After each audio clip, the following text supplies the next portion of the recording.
Kukuha kami ngayon ng sibuyas dahil pastor, nakita ko ngayon ako nakakita talaga ng sibuyas na may bulaklak. Oh, ang ganda ng bulaklak niya. Kapag pala may bulaklak na, ay Mature na.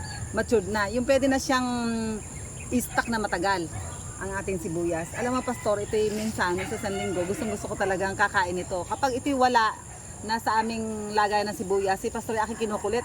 Hindi, bumili ka ng sibuyas sa palengke. Maski mahal. Maski mahal kasi talaga ito ay mataas ang antioxidant at ito ay nakapagpapalakas ng ating immune system sa ating katawan. Maganda pag kayo may hika, may ubo, may sipon. At itong Tagalog na ito ay ginagamit kapag may trangkaso. Dahil mataas na, dahil ito ay merong natural antibiotic, kaya sabi nga ni pastor, nakakalunas ito sa ating ubo at sipon.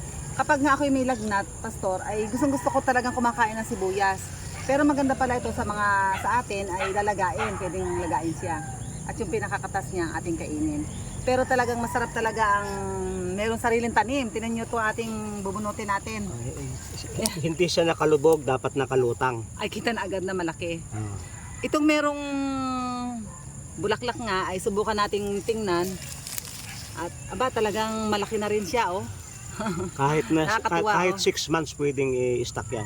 Meron siyang kapag siya ay ating kinuha na, hindi na siya talagang pwede nang i-stock sa ating kusina. Yan yung magandang pantanim. Ay tatanim ulit. Yung bumulaklak na, madaling sumibol yan pag itatanim. Kaya ako gustong-gusto ko rin kumain ito. Iba talaga yung lakas ng aking katawan. Para talaga hinahanap-hanap ng ating katawan kapag sanay na tayong kumain ng sibuyas. Lalo itong sibuyas Tagalog na tinatawag ay napakasarap kainin. Kaya subukan natin tayo ay magtatanim sa ating... Sapagkat ngayon ay ngayon ay Valentine's Day, ito na lang regalo ko sa inyo. Nakiuso. Hindi kami Pwede pang malasahan yan. Thank you po pastor sa iyong pagmamahal sa akin. At ito talagang sibuyas ay aking paboritong paborito. Ang ganda oh. Bunutin mo yan. Bubunutin na rin natin. Yan ang gusto ko mapanimami na pag ako'y magtatanim, siyang magha-harvest.